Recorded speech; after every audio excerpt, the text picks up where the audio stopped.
How long do AC compressors last?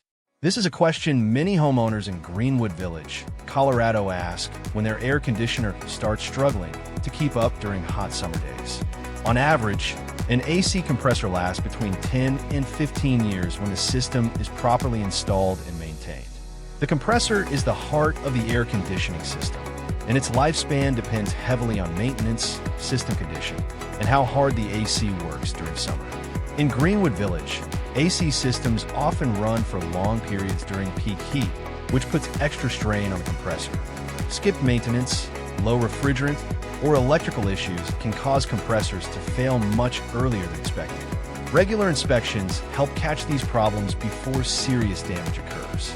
If your AC is blowing warm air, making unusual noises, or struggling to cool your home, a professional inspection can determine whether the compressor can be repaired or if replacement makes more sense based on system age and condition.